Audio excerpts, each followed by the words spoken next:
Alright. Alright, we should be on. There we go. I think. Yeah, alright, awesome. Hello, welcome to Torah School. Yeah, my name is Eric Allen, Eric Tittle, or just Eric Allen, if you will. Either way you go with it. And with me here is my friend Michael and his friend Garfield. Anyway, hello everyone and shalom and welcome to Torah School. We are going to be studying the 15th Parsha, the 15th division in Torah, if you will, entitled Bo. It gets its name from the first verse where it says, "And Yahweh said to Moshe, go into Pharaoh," or enter into Pharaoh. So the word Bo means go or enter, and that is the first prominent word in this portion. And that's where we get the name from, and that is where we are right now. We're going to be in Exodus chapter 10. We're going to start at verse 1, and we're going to read all the way through chapter 13, verse 16. And if we will, let's give praise to Yahweh for this glorious day. Thank you, Father Yahweh, for this food that we've eaten, for the fellowship we've had, for the Sabbath day itself. And thank you most of all for the Torah which you've given us. And please, as we open your Torah and study your Torah, send your Spirit among us and teach us your ways and help us to understand what it is you want us to understand from your Torah. We ask this in Yahshua's name, and so it is. Hallelujah. And thank you again for joining us here. And we will join now our Torah portion. Exodus chapter 10, verse 1. And Yahweh said to Moshe, go into Pharaoh, for I have hardened his heart and the hearts of his servants, so that I show these signs of mine before him, and that you relate in the hearing of your son and your son's son what I have done in Mitzrayim, and my signs which I have done among them, and you shall know that I am Yahweh. And Moshe and Aaron came into Pharaoh and said to him, thus said Yahweh, Elohim of the Hebrews, till when shall you refuse to humble yourself before me? Let my people go, so that they serve me. Or else, if you refuse to let my people go, see, tomorrow I am bringing locusts within your borders, and they shall cover the surface of the land, so that no one is able to see the land, and they shall eat the rest of what has escaped, which remains to you from the hail, and they shall eat every tree which grows up out of the field. And they shall fill your houses, and the houses of all your servants, and the houses of all the Mitzrites, which neither your fathers nor your fathers' fathers have seen since the day that they were on the earth to this day. Then he turned and went out from Pharaoh. And Pharaoh's servants said to him, till when would this one be a snare to us? Let the men go, so that they serve Yahweh their Elohim. Do you not know that Mitzrayim is destroyed? And Moshe and Aaron were brought back to Pharaoh. And Pharaoh said to them, go and serve Yahweh your Elohim.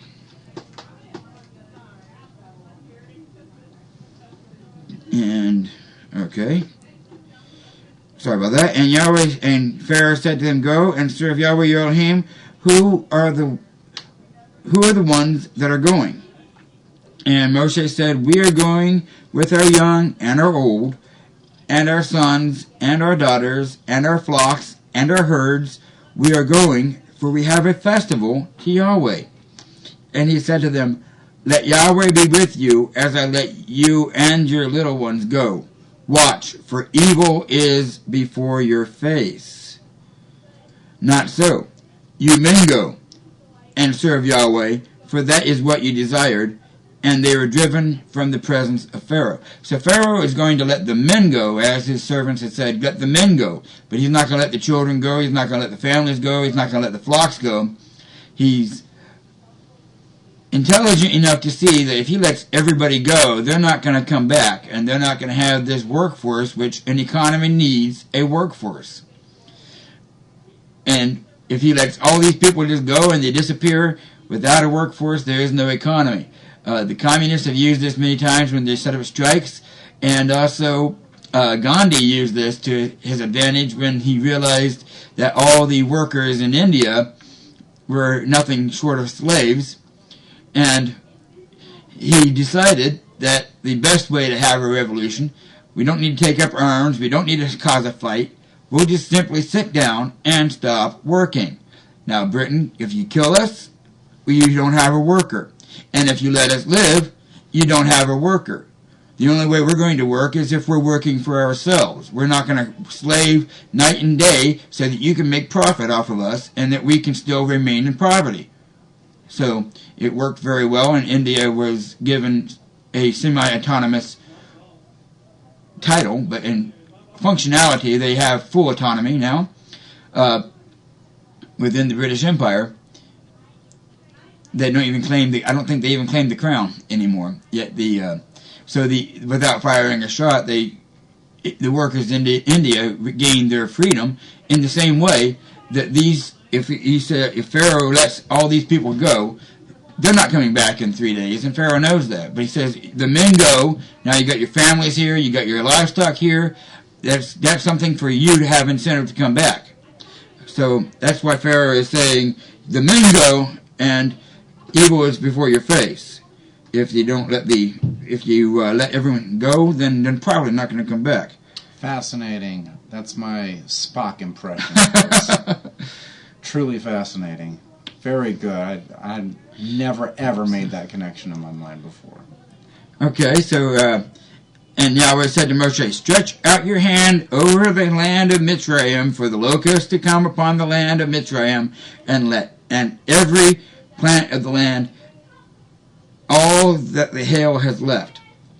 And Moshe stretched out his rod over the land of Mitzrayim, and Yahweh brought an east wind on that land all that day and all that night. Morning came, and the east wind brought the locusts. And the locusts went up all over the land of Mitzrayim and settled within the borders of Mitzrayim, very grievous. There had never been locusts like them before, nor would there again be like them.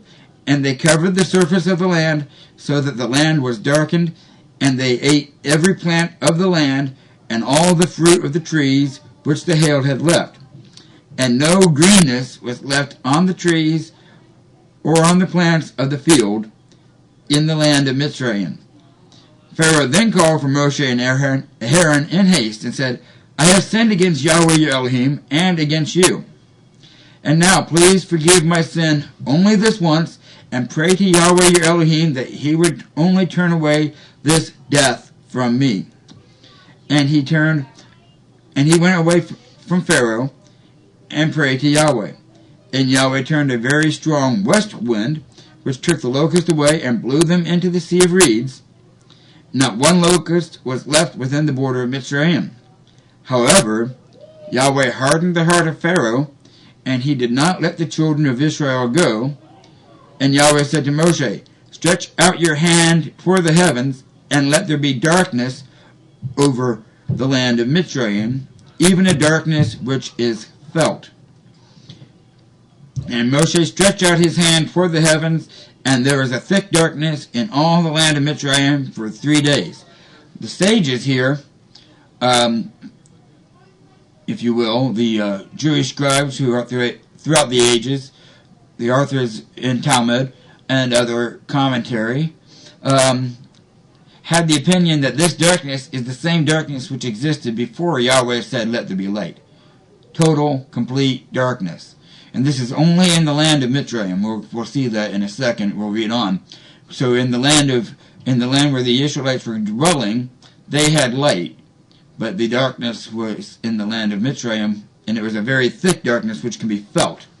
If you can feel the darkness, what that would feel like, I'm not sure. One quick little question. Verse 19 here, where it says Sea of Reeds, is that not in reference to the Red Sea? That's what that means, right? King James writes Red Sea, or it should better. In my opinion, it would be better translated as Reed Sea, or as it is here, the Sea of Reeds. Yes, it is the same thing. Okay. And thank you, Michael. That's what I knew. There's a reason why I had you around. Now I get ahead of myself sometimes, and I'm sure that question is in the minds of other people as well. Okay. There are many different translations. There are many different ways of saying things, and this one can be complex at times, and we need to simplify at times. Mitzrayim is Egypt.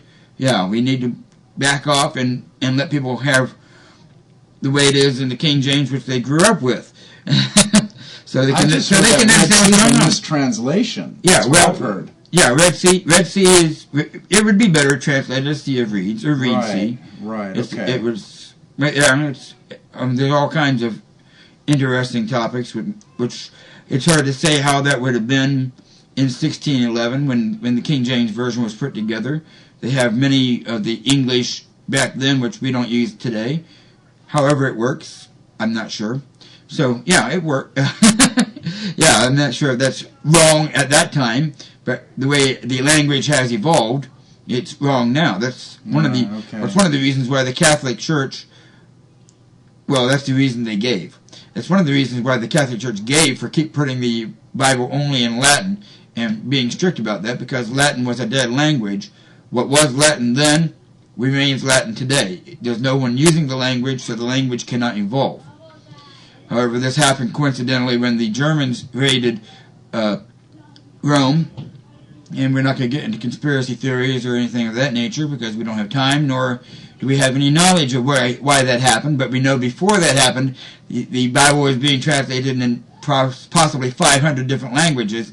After the Germans raided Rome, now it's only in Latin. So we don't know why that happened, or we're not even going to speculate. But that was, yeah, with the Latin being a dead language, that does help maintain that it must be exactly this way. Back in 1611, English meant one thing. Now in 1911, 2011, 2014, many years later, the English has changed. So that, the Sea of Reeds, the Red Sea, it may have meant that back then. We don't know. Anyway, moving on, and Moshe stretched out his hand toward the heavens, and there is a thick darkness in all the land of Mitzrayim for 3 days. They did not see one another, nor did anyone rise from his place for 3 days, while all the children of Israel had light in their dwellings. And Pharaoh called to Moshe and said, "Go serve Yahweh, only leave your flocks and your herds behind. Let your little ones go with you too." But Moshe said, "You yourself are to provide us with slaughterings and burnt offerings to prepare for Yahweh our Elohim." And basically what he's saying is that we have to have something to sacrifice. So without a sacrifice, okay, I'm good. I was frozen. You guys weren't. But okay. Without a sacrifice, there would be no festival. He has to have a sacrifice. So he's saying, well, if we can't bring our animals, then are you going to provide us with animals to sacrifice? And so Moshe won that point there very well. And this cursor keeps moving. Anyway, and our livestock are to go with us. Not a hoof is to be left behind, for we have to take some of them to serve Yahweh our Elohim, and we ourselves do not know with what we are to serve Yahweh until we come there. However, Yahweh hardened the heart of Pharaoh, and he would not let them go. Going back, we remember when Moshe was in front of the burning bush, Yahweh promised him a sign. He said, "This will be the sign. When I let the children of Israel go, they will come and serve me on this mountain." Now remember, this mountain is in the land of Midian, not in the land of Egypt, as many people teach today. But they will come and serve on that mountain. So this is what Moshe's regarding. This is what Moshe's thinking of. He's going to the Mount Horeb, Mount Sinai, and to to serve Yahweh, and he's not sure because Yahweh did not say how many animals were going to be needed to be sacrificed. So he's not exactly lying here. He is most likely telling the truth. I'm not sure if Mount Sinai was 3 days' journey into the wilderness or not. We do know that Aaron met him on the way there, so it might not be as far away as we think. However, it did take them a little bit longer because they took a detour when they got trapped in the wilderness. That's right. But anyway, as we go, so he says we need all of our animals, and verse 27. However, Yahweh heard in the heart of Pharaoh, and he would not let them go. And Pharaoh said to him, "Get away from me, you and your..." And Pharaoh said to him, And Pharaoh said to him, "Go, get away from me. Watch yourself and see my face no more. For in the day that you see my face, you die." And Moshe said, "You have spoken rightly. Never again do I see your face." So he's not going to see his face ever again. That is the end of chapter 10. If we have any questions or comments, I don't see any yet, go ahead and type them in.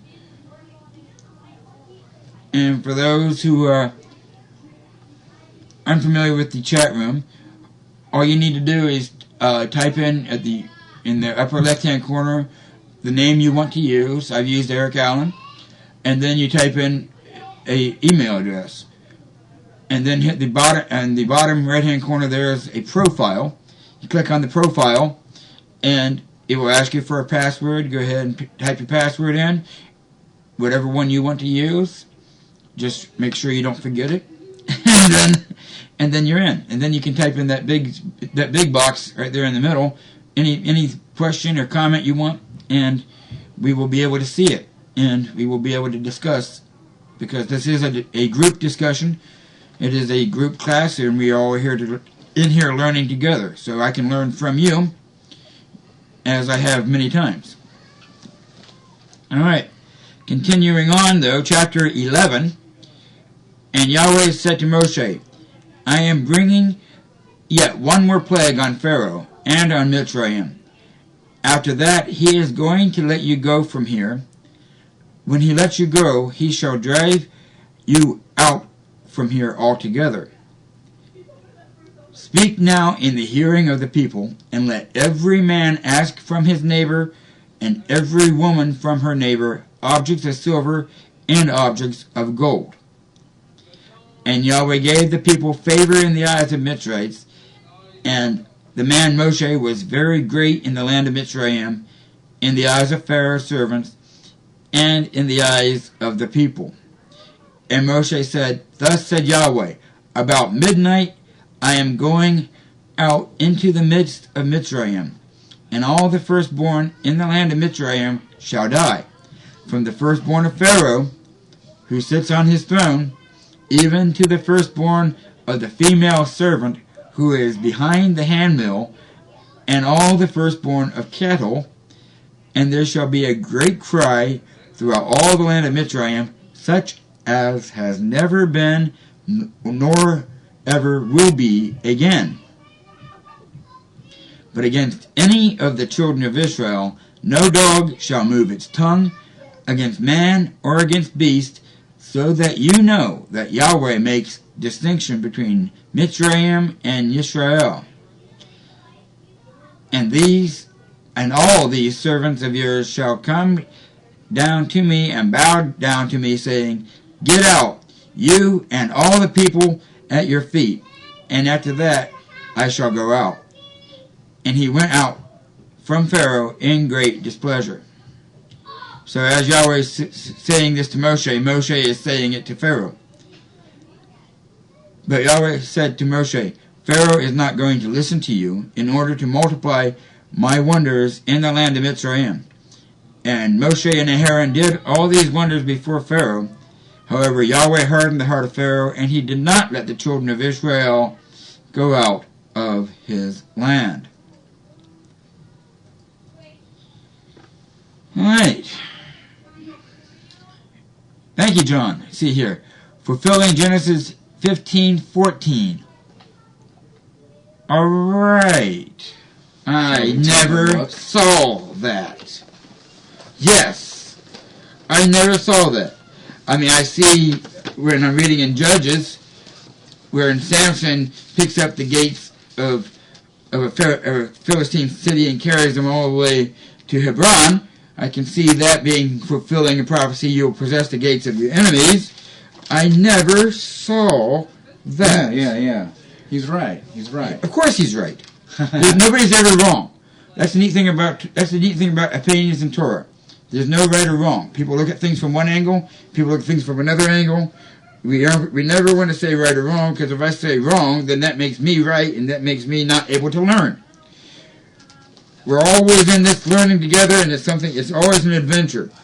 So, yeah. The only way you could be wrong is to say it's not true. And then I would have to say you're wrong.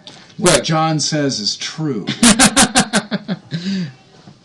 But John's not going to be the one that says it's not true. So if you're not saying it's not true, you have an opinion in your way you're looking at things, a different angle, a different approach. Yeah, I'm always in this to learn. But see, filling 15:14. Let's go here. But the nation whom they serve, I am going to judge, and afterward let them come out with great possessions. Wow. I never saw that. Let them come out with great possessions. I am at the opinion now that this is 400 years after this prophecy was spoken. Or 430 years after the prophecy was spoken. Not 430 years after Israel went in. I've studied this from recently I just read Chronicles. And from every angle I see it appears to be the 430 years after the prophecy was spoken. But yeah, the prophecy here is saying, let them come out with great possessions, and I never saw that before. Awesome.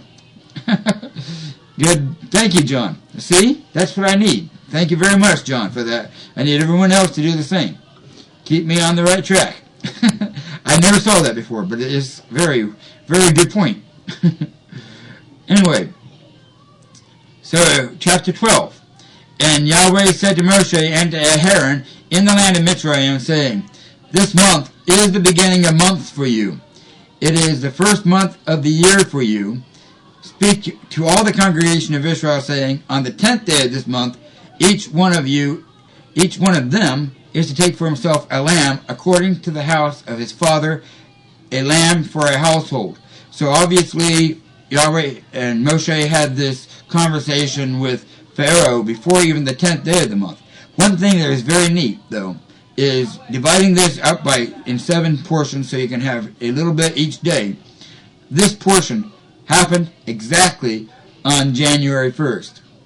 And I had to have fun with it, so I posted the real calendar, the biblical calendar, and I put that on there on my Facebook page, and I made it quite clear. And then after I got done doing that, a friend of mine from Africa, I'm not sure which one, because I have a friend in Africa, and I'm not sure where the other one is from, but they posted something much even better, and was quite clear about the Aviv, it was quite clear about the barley, and I posted that one as well, or I shared that one on the Facebook page. So it was neat that worked out to be on the day which the world regards as the beginning of the year. This verse was right there saying when the real beginning of the year should be. And I had fun with that one on that day. You remember seeing that? I think you liked that, didn't you? I did see that, yes. Anyway. All right. Anyway, moving on, though. Speak to the congregation of Israel, saying, on the 10th day of this month, each one of you is to take for himself a lamb according to the house of his father, a lamb for a household. And if the household is too small for the lamb, let him and his neighbor next to his house take it according to the number of the beings, according to each man's need. You take your count for the lamb. Let the lamb be a perfect one, a year-old male. Take it from the sheep or from the goats. And you shall keep it until the 14th day of the same month. Then all the assembly of the congregation of Israel shall kill it between the evenings. And they shall take some of the blood and put it on the 2 doorposts and on the lintel of the houses where they eat. And they shall eat the flesh on that night, roasted in fire, with unleavened bread, and with bitter herbs they shall eat it. Do not eat it raw, nor boiled at all with water, but roasted in fire, its head with its legs and its inward parts. Do not leave of it until morning, and what remains until morning you are to burn with fire. This is why he said if your family is small and you can't eat the entire lamb, then 2 families can come together. That way we don't have all these lambs that must be burnt completely up because most of it is being consumed. We have enough people to eat the entire lamb, and we're not going to have anything left of it until morning. But if there is anything that's going to be left until morning, it must be burnt before morning. And this is how you eat it. Your loins girded, your sandals on your feet, and your staff in your hand, and you shall eat it in haste. It is the Passover of Yahweh. And I shall pass through the land of Mitzrayim on that night, and I shall smite all the firstborn in the land of Mitzrayim, both man and beast, and on the mighty ones of Mitzrayim I shall execute judgment. I am Yahweh. And the blood shall be a sign for you on the houses where you are. And when I see the blood, I shall pass over you, and let the plague not come on you to destroy you when I smite the land of Mitzrayim. And this day shall become a remembrance, and you shall observe it as a festival to Yahweh throughout all your generations. Observe it as a festival and everlasting law. 7 days you eat unleavened bread. Indeed, on the first day you cause leaven to cease from your houses. For whoever eats leavened bread from the first day until the 7th day, that being shall be cut off from Israel. We can go where Paul writes about, do not boast against the natural branches, because the natural branches were cut off so that you can be grafted in. But Paul says that they can also be grafted in again also. But you get cut off through disobedience, you're no longer part of Israel. And it's not a good thing. Anyway. Question for you. Yeah, question. Up here we're talking about take from the sheep or from the goats. And there's an instruction that it must be prepared with fire. And then there are consequences here that are outlined that you had just read. And I know that there is a New Testament teaching where Yeshua tells the story of Abraham up in heaven and then a soul in hell, and he comes and he puts the sheep on the left and the goats on the right. Do you know what I'm talking about? Is this a foreshadowing of that teaching? That's what I'm wondering.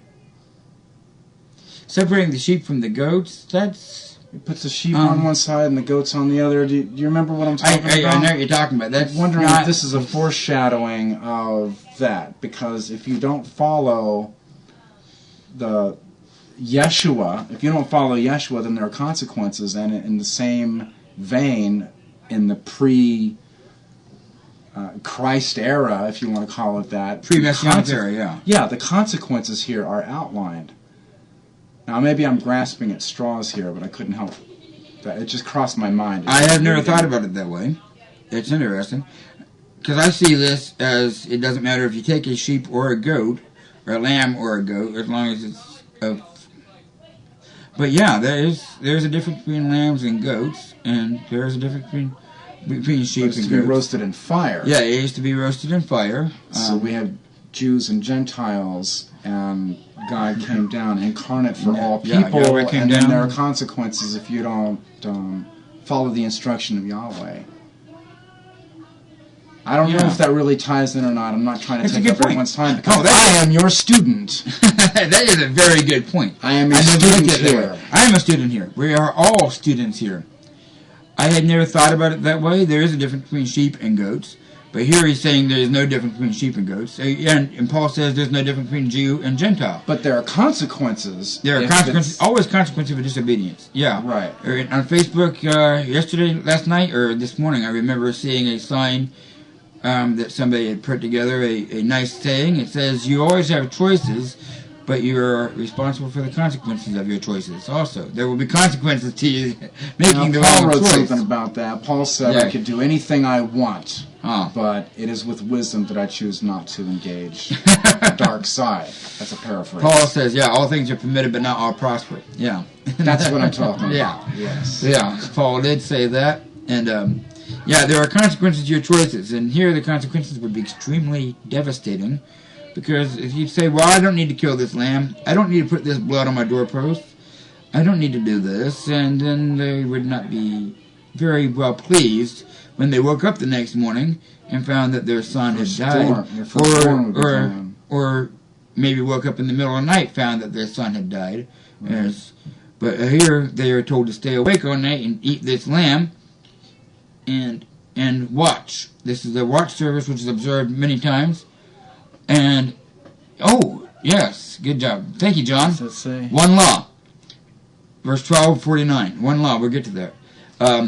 There is one law for both the Hebrew, for the Jew and for the Gentile. It doesn't have, because a lot of your, especially your Orthodox classes, they will say there are the Noahide laws, and Gentiles only need to do what was commanded to Noah. What was commanded through Moshe was only for Israel. That's hogwash. There's one law. Where it's said through Moshe applies to everyone, and everyone must be part of Israel. If you don't be joined to Israel, you're not one of Elohim's people. That's what I thought. So there is one law. We all have the same law, and we all have the same guidelines. And Paul says the man who does these will live by them. So these are obviously to give us life. John brought clarification to that. Thank you. It was jumbled in my mind there. All right. Anyway, continuing on. Thank you very much for your comment, and I have to look into that because that is. I have to look into that. That's neat. I've never thought about it that way, but we'll continue on. Anyway, I shall pass through, verse 12 again. I shall pass through all the land of Mitzrayim on that night, and I shall smite the firstborn in the land of Mitzrayim, both man and beast, and on the mighty ones of Mitzrayim I shall execute my judgment. I am Yahweh. This was neat. I found this online. Never saw this done before, and I just moved the camera. Hopefully everything's fine. I had that cord set so it wouldn't hold the camera. And here, Michael, you can do that. You can look into the screen and get us back. You can touch that camera and get us back where we belong. This one here? Yeah. Or you can look into the screen over here, and while you're doing that, and get us back where we belong, because I bumped it, and I shouldn't have bumped it. So, yeah. I think that's okay. All right. I apologize for that, because I had that cord set so I couldn't do that, and I did it anyway. All right. Technology. I don't have it right now. I will soon. I pray for Yahweh that we get that taken care of. But I found this online. I found it fascinating. The first plague was water to blood, and they said that there is an idol in Egypt or Mitzrayim that was worshipped and was to be in command of the Nile. So they had an idol of the Nile, and turning the water into blood was executing judgment on that one. Not a very popular one. And then they had frogs from the river, and they had a fertility, an idol which was of fertility and of water. And there was executing judgment on that one. So as it says here, and I execute, and where I smite the, and I shall execute judgment, I am Yahweh. And on all the mighty ones of Mitzrayim, I shall execute judgment, in verse 12. Okay, now the third one was the dust. Either, as we said, some say mosquitoes, some say gnats, most of them say lice. What it was turned to is probably not the issue. The dust was changed into something of some kind of pestilence. The dust was smitten, and there was a mighty one, or an idol of the earth. and that executed judgment on that because he picked up the dust of the ground and blew it into the air, and it became a pestilence. So showing that Yahweh has power over the dust of the earth. And the next one was swarms, and there was very I'm sure this was throughout Canaan also, was an idol of flies. And we've heard of the Beelzebub. That means Lord of the Flies. So it's possibly the very same one that was being worshipped in the land of Canaan, and even in the days of Yahshua. That's freaky. But they said the swarms were executing judgment on that one. And then the pestilence, there is an idol of animals, especially of a ram or a bull. And then they have... So there's executed judgment on that one. Then they had the boils, and there is a very popular one of nature and healing. And many of us, thank you, John. Thank you, John, saying I'm looking good, because when I bumped the camera, I saw the camera move sideways, and I'm like, oops, I shouldn't have done that. But the cord for the camera was right here on top of my notes, and when I did that, I bumped that. But John says we're back on, and we're right in the middle of the screen, and everything's fine. Of course, the idol of nature and healing, we all I can't say we all did. Some of us were protected from that by parents who knew better. But in the days of growing up, when I was young, they had a cartoon on TV, which was based on the Egyptian mighty ones, and the name of that was the name of the cartoon. And so she was Isis. I thought you were going to say that. I saw Isis. that a handful of times. Yes, and that was the nature and healing one. We aren't supposed to allow the names cross our lips, so that didn't happen. Anyway, okay. Well, I mean, as far as that's concerned, it's in worship, and I'm definitely not worshiping her. So that show was fictitious. Yeah, so. But anyway, and the other one had in the hail. There was an idol of the sky. The locust, there was an idol of disorder. And that's interesting because the version of the ISR scriptures is based on trying to get rid of all the pagan idol names. So they don't like holy because holy comes from holly, and hollyoak was used in pagan practices. So they replaced that with set apart. Guess what name just crossed our lips? It's almost impossible in this English language to avoid that. But that is the name of the idol of disorder there, which the locust brought chaos on. And then they had the idol of darkness, we had the plague of darkness and the idol of the sun. And of course the Egyptians, that was the king of all the mighty ones. The greatest one that ruled all the other ones in the pantheon was the sun. It said they worshipped the sun, and Yahweh executed judgment even on the greatest one of all. So there's one more plague. We have the plague of death. And of course, Pharaoh was regarded to be the son of the sun, or the son of Ra, was Pharaoh, and he was worshipped as the greatest deity because he's right there alive, and people can see him. And now we have, or we will soon have, we've already had it predicted that it will happen, and we will soon see that even Pharaoh is not immune to the judgment of Yahweh, and his firstborn will be smitten. So there goes an executing judgment on all the mighty ones of Mitzrayim, or upon the most popular ones there are. And so verse 13, and the blood shall be a sign for you on your houses where you are, and when I see the blood, I shall pass over you, and let the plague not come on you to destroy you when I smite the land of Mitzrayim. And this day shall become to you remembrance, and you shall observe it as a festival to Yahweh throughout your generations. Observe it as a festival, an everlasting law. 7 days you eat unleavened bread. Indeed, on the first day you cause leavening to cease from your houses. For whoever eats leavened bread from the first day until the 7th day, that being shall be cut off from Israel. Verse 16. And on the first day is a kadosh gathering, a set-apart gathering, as I just mentioned. And on the seventh day you have a set-apart gathering. No work is done on them, only that which is eaten by every being, that alone is prepared by you.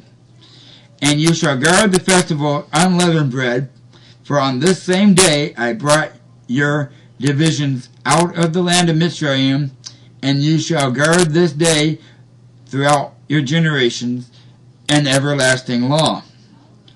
In the first month, on the 14th day of the month, in the evening, you shall eat unleavened bread until the 21st day of the month, in the evening.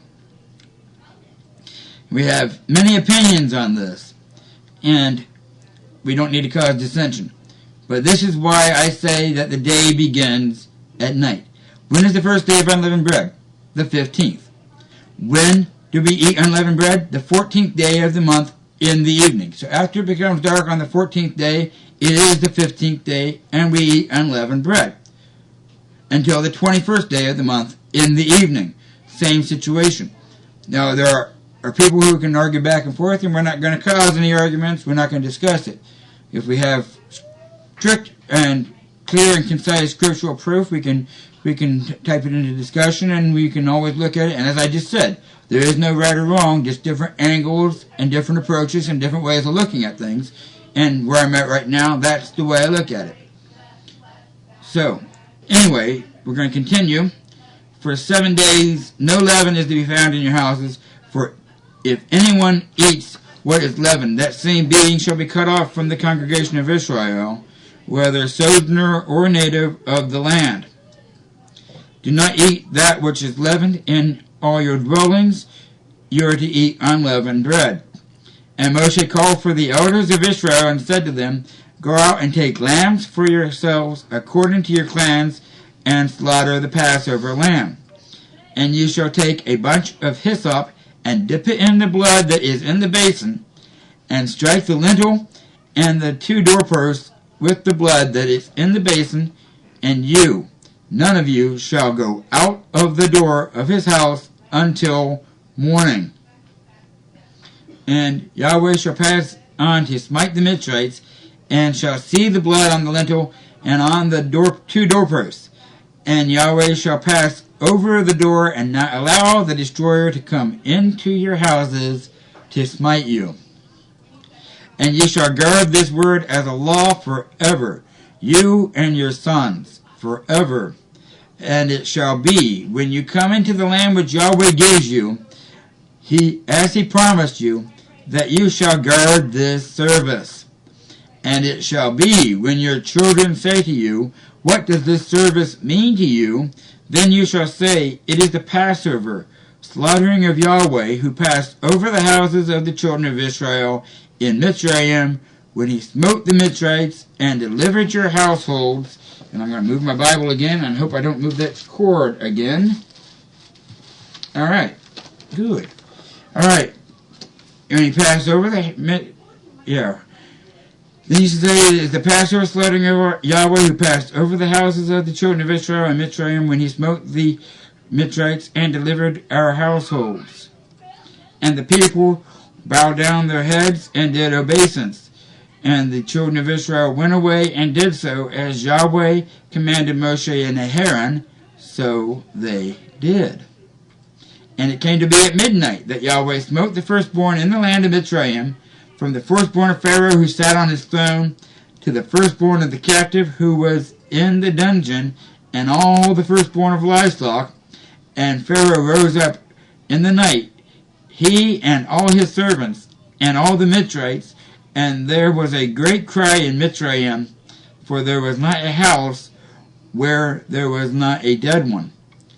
Then he called for Moshe and Aaron by night and said, Arise, go out from the midst of my people, both you and the children of Israel, and go, serve Yahweh as you have said. Take both your flocks and your herds as you have said, and go. Then you shall bless me too. Big revelation there. Awesome. Okay, what do you have? Okay, once again, I am a student here, my friends who are watching, and admit to you my personal lack of knowledge when it comes to the Old Testament. That's an embarrassment for me, but it's also an excitement for me as well. This is where the entire observance of Passover comes from, because it was that night that finally convinced the Pharaoh to let everyone go, right? And this is the very significance. You see how late in the game I am with this, but at least I'm learning, and that's the point of why I'm here, is to try to figure this stuff out, and this man is helping me. Huh. Now I get it, you see. That man is helping That man. That man is helping you. Yes. Yes. I am just a servant, and I am a student as well. That's why I appreciate John's comments. I appreciate everyone else who's made comments here, because we can all learn from this together. It's just amazing. It's amazing, amazing. I am just they don't teach you this in school, not in ordinary school, certainly not in public school. But right here in this Torah school, that's where I'm learning it. So thank you very much. All right. Now, an interesting side note. I don't know when this psalm was written or who it's attributed to. Of course, Yahweh works in very mysterious ways. We have two of them. We have Psalm 78 and we have Psalm 105. But 78 is the big one. We're going to probably read from both of these. But there was a time after Alexander the Great came through that the children of Israel, they speak Hebrew, they have these customs, they have these laws, they're a different people, they do not want to be conformed to the ways of this world, and so it was decided, and this is documented in, I'm not sure how much accuracy is in the book of Maccabees, but as far as what we read in the book of Maccabees and the documentation that we have, that there was much abuse of these people under these governments, which after Alexander passed on. We do know that this time was when the Septuagint was put together, and the Torah is being written in Greek, and we read in Maccabees and other places that the Hebrew copies of the Torah were being destroyed and actually having pig's blood put on them and all kinds of other interesting things which we read about. So they're destroying the Hebrew and having the Greek and actually making it forbidden to read the Hebrew Torah. But, we're not reading the Hebrew Torah. We're not reading from the books of Moshe, the first 5 books of Moshe. We're just singing a song. So we go here to Psalm 78, and we'll come to verse 39. It says, "For he remembered that they were but flesh, a passing breath that does not return. How often they rebelled against him in the wilderness, and grieved him in the desert. And again they tried El, and provoked the Kadosh One of Israel.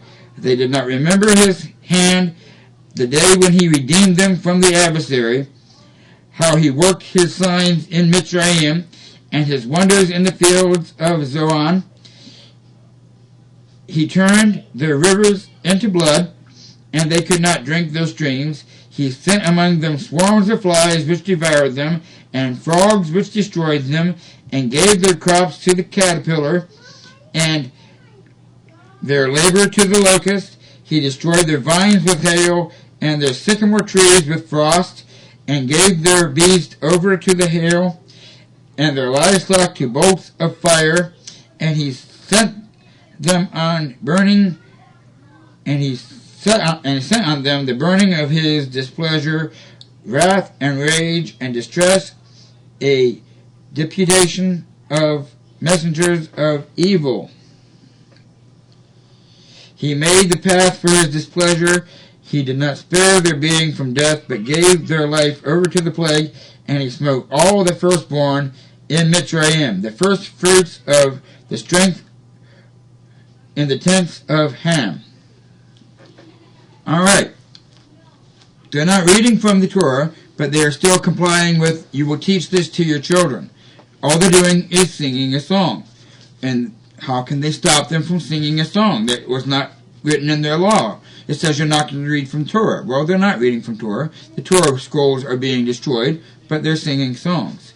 And they're continuing to teach this to their children. This is my opinion, why Shaul had the opinion that the Torah was given to them in the first place, because they are a stiff-necked people. They're stubborn in their ways. They're going to keep this, they're going to keep it right, and they're going to make sure it doesn't change. So that's why it was entrusted to these people in the first place, because these people are the people who are not going to change or compromise in any way, shape, or form. Now, we do know that we're not going to go into that, but we do know that there have been times when some have made covenants with Rome, but it was done also for the purpose of preserving, because they were convinced that Rome would totally destroy them if they didn't.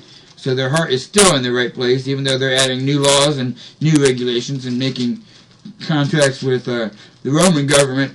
They're doing it just for the purpose of preserving the Torah, and their heart is in the right place. And we read again in Psalm 105. We're only going to read 23 and 24. 23 through 34. I'm sorry, of this one. So starting at 23, he increased his. Then Yisrael came to Mitzrayim, and Yaakov sojourned in the land of Ham.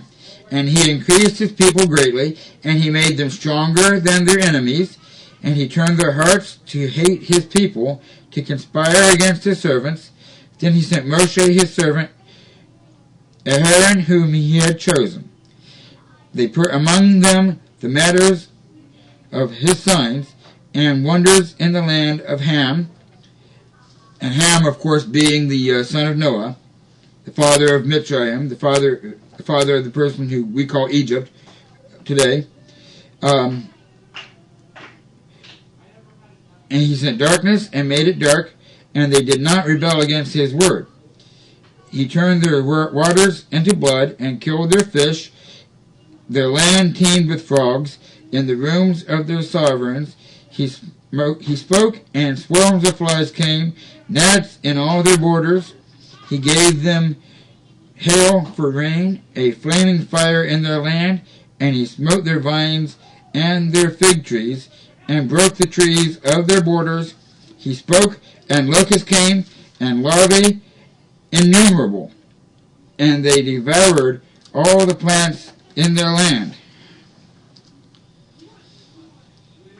And they devoured the fruit of their ground. Then he smote all the firstborn in their land, the firstborn of their strength, and brought them out with silver and gold.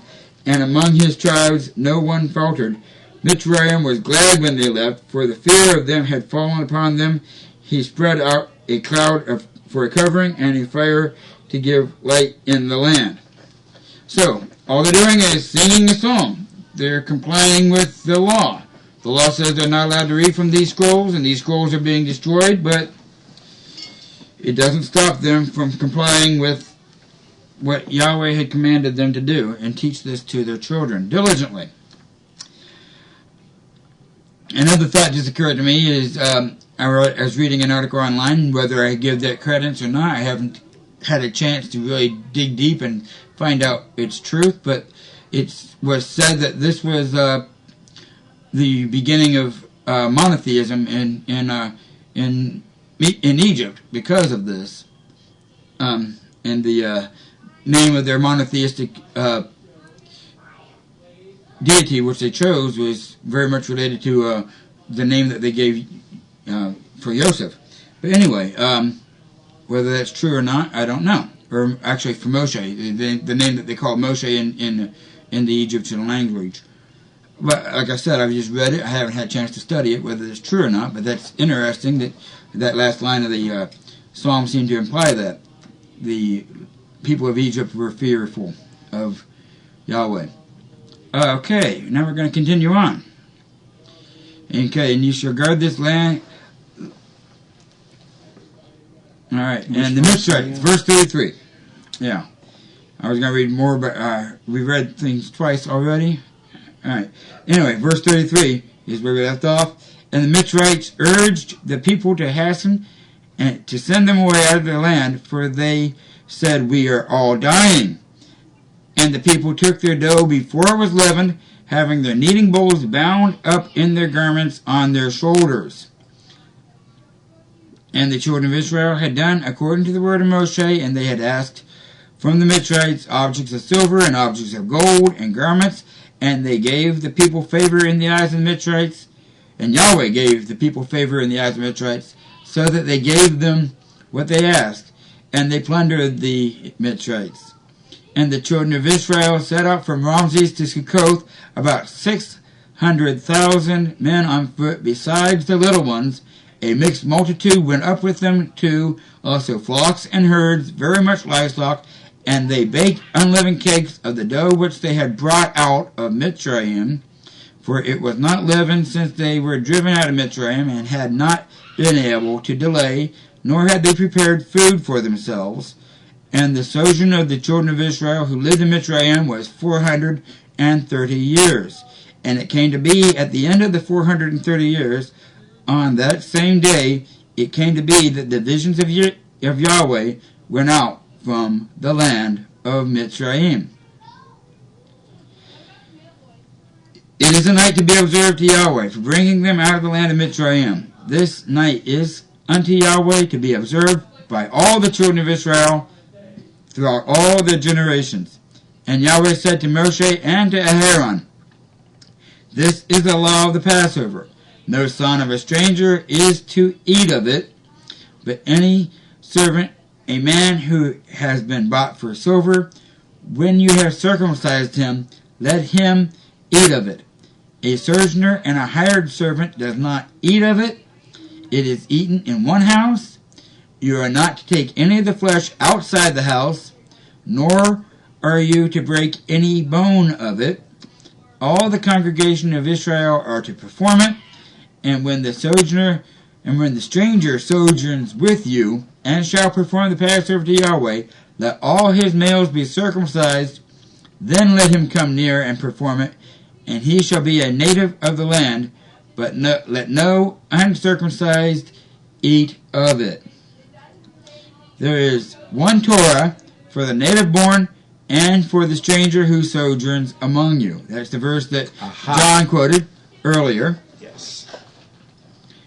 There is one law, so we don't have a law for the Gentiles and a law for the Jews. We have one law. If you observe the law, then you're of Yahweh. If you do not observe the law, then I did not know you. You're in trouble. I did not know you. Depart from me, you workers of iniquity, as Yeshua said. And all the children of Israel did as Yahweh commanded, Moshe and Aaron, so they did. And it came to be on that same day that Yahweh brought the children of Israel out of the land of Mitzrayim according to their divisions. All right. So that's where Paul that's the approach Paul is coming from when he says many of you are sick and many of you are sleeping because of eating of this unworthily. We will read that later in Corinthians. But right now we're not going to get to that. And chapter 13. And Yahweh spoke to Moshe, saying, set apart to me all the firstborn, the one opening the womb among the children of Israel, among man and among beast, it is mine. All right, one more thought before we go on to 13. This occurred to me as I was reading it this morning even. And I'm not sure if I'm right on this or not. But it doesn't matter. We still have our bread without leavening. The custom is to bake it within 20 minutes, so it doesn't even have a chance to become leavening at all. But I'm seeing now, as this is transpiring, Pharaoh sent his servants, or his army, or his messengers to Moshe by night, saying, get out. Then the land go in the middle of the night. So the message goes out. Everyone's got their loins girded, the sandals on the feet. They're basically ready to go, and they're all getting out. But the wives are saying, okay, while you guys get ready to go, we're going to mix up some bread. You guys don't have any food. So they're mixing up this dough before it becomes leavened. They rush out before it's baked, and it appears that they're going to bake it at Sukkot. So it possibly could have become leavened on the journey from Ramses to Sukkot, but that's not the issue here. We regard that with no leavening, and we bake it within 20 minutes. Just to be on the safe side, we don't have any comets within our borders.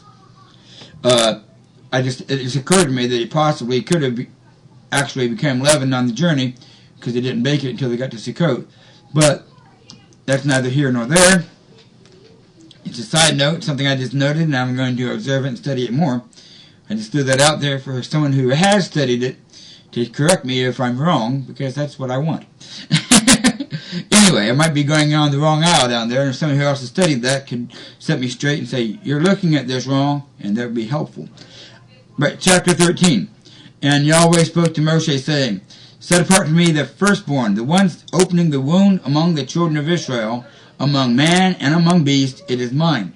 And Moshe said to the people, remember this day which you went out of Mitzrayim, out of the house of slavery, for by strength of hand Yahweh brought you out of this place, and whatever is leavened shall not be eaten. Today you are going out in the month Aviv.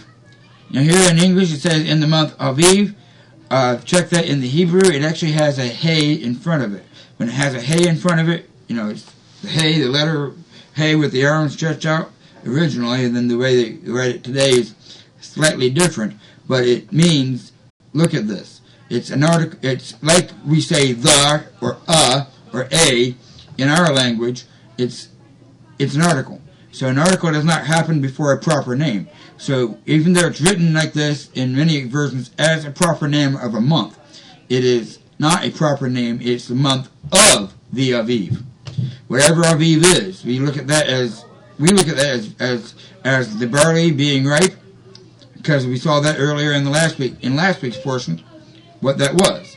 The barley was Aviv. That the wheat was not destroyed because the wheat was not. So that's where we get that idea from, that the barley being Aviv. So whatever that is, the month of the Aviv is what's being spoken of here, not necessarily a proper name for a month. And it shall be, when Yahweh brings you into the land of the Canaanites, and the Hittites, and the Amorites, and the Hivites, and the Jebusites, which he swore to your fathers to give you, a land flowing with milk and honey, that you shall keep this service in this month. 7 days you eat unleavened bread, and on the seventh day is a festival to Yahweh. Unleavened bread is to be eaten in the 7 days, and whatever is leavened is not to be seen with you, and leaven is not to be seen within your border. So that's neither here nor there. What happened in the journey from Ramses to Sukkot, what we are commanded to do is have no leavening within our border completely and totally.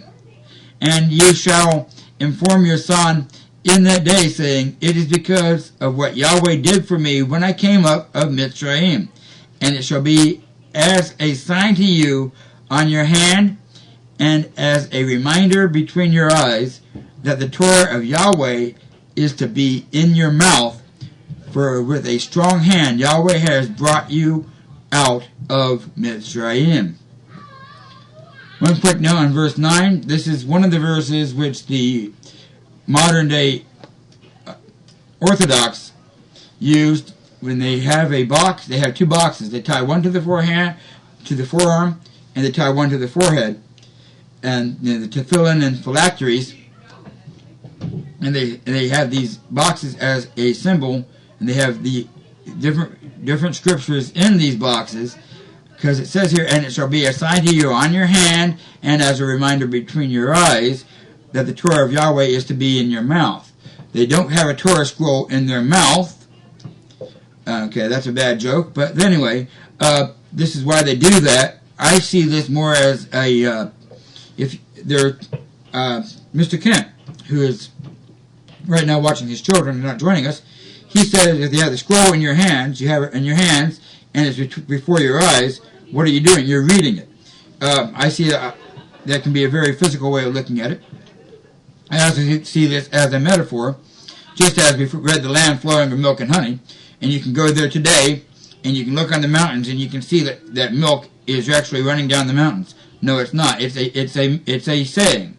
It's a land of plenty. It's a land of bountiful. It's not literally flowing with milk and honey. We don't literally have these between our eyes, or literally have these on our binding on our forearms as the tefillin and phylacteries. But if it's If it's on our hands, it's what we're doing. If it's before our eyes, it's what we're thinking. So what we're thinking and what we're doing is Torah. That's the way I look at it. But anyway, continuing on. And you shall, verse 10, and you shall guard this law at its appointed time from year to year. And it shall be, when Yahweh brings you into the land of the Canaanites, as he swore to you and your fathers to give you, that you shall pass over to Yahweh, every one opening the womb, and every firstborn that comes from your livestock, the males belong to Yahweh. But every firstborn of a donkey you are to ransom with a lamb. And if you do not ransom it, then you shall break its neck. And every firstborn of a man among your sons you are to ransom. And it shall be, when your son asks you in time to come, what is this? That you shall say to him, by strength of hand Yahweh brought us out of Mitzrayim, out of a house of bondage.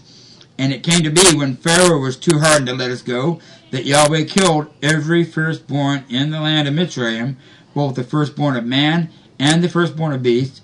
Therefore I am slaughtering to you every male that opened the womb, but every firstborn of my sons I ransom.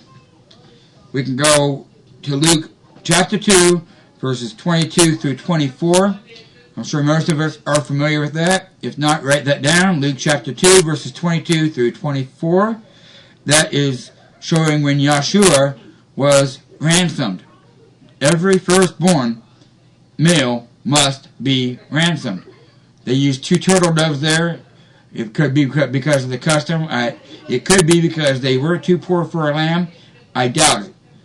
Carpenters have always been among the very rich. I am a carpenter. Right now I'm not in the practice of carpentry because the housing industry crashed. But for the most part, carpenters are the people with the money. So I'm not sure if they were poor. I don't know if they were rich.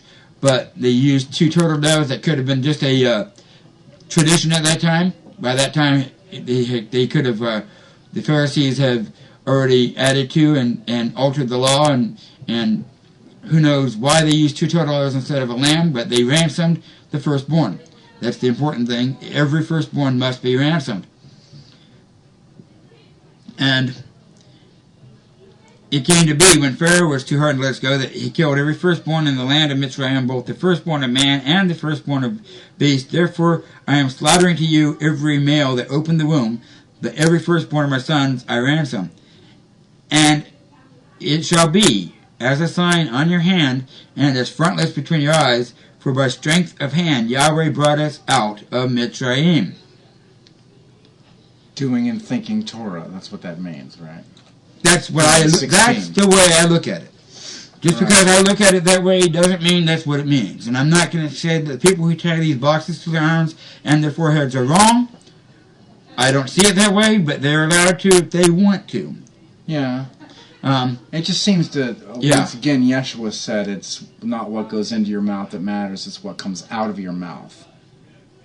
Right? And so this is about the law of Torah. Okay, John should be speaking it. John's of the opinion that they were poor, because poor people are to bring 2 birds. That is what the Torah says.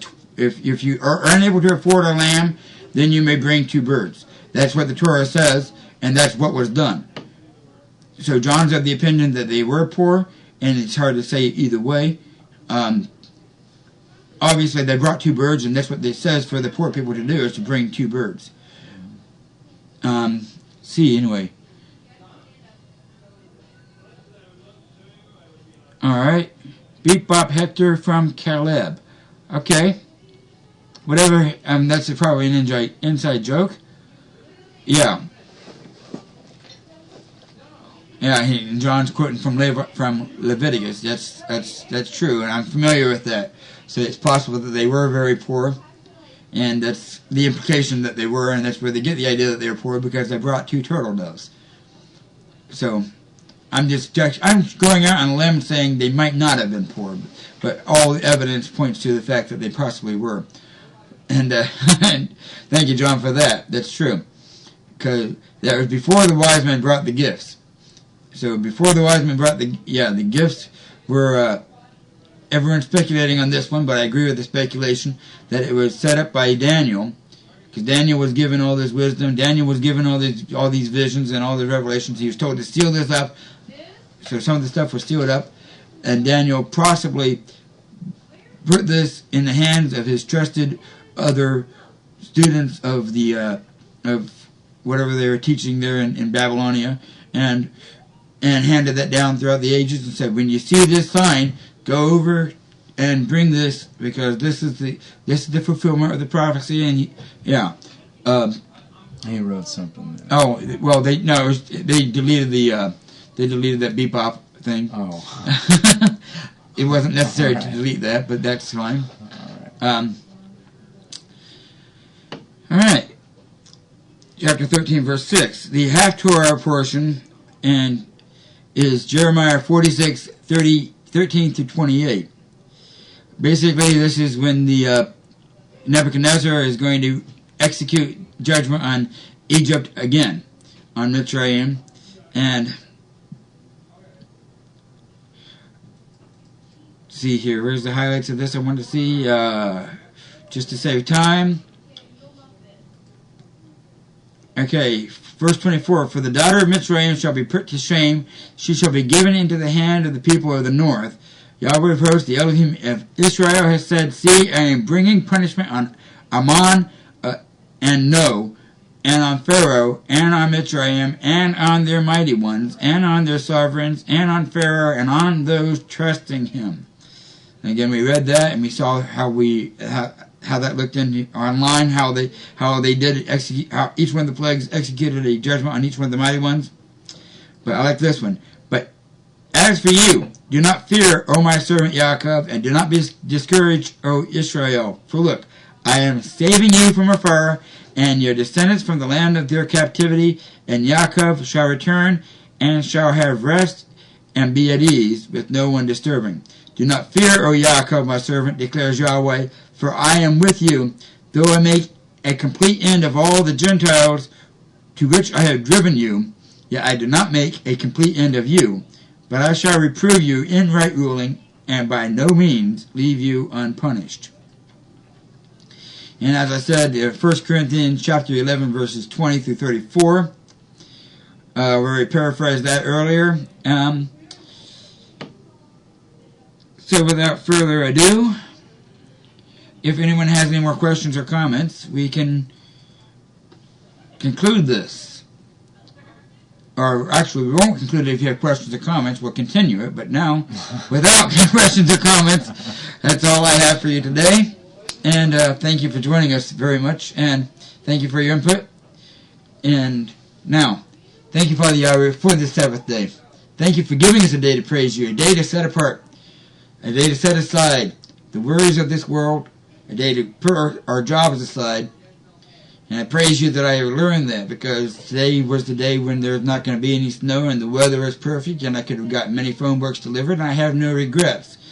Thank you very much for giving us a day to put away that worry and to put away that work and just to come and bask in your presence, and I have no regrets. I enjoy this day very much, and I thank you for giving it to me, as all of us, I trust, are very much appreciative of giving the time off, a time to study your Torah. And thank you for giving us your Torah. And we ask now, as we go about back into our work week, that we remember your Torah. And we remember why we are here. Let your kingdom come, and let us be working diligently to bring your kingdom, and let us spread your message and your good news to all this earth.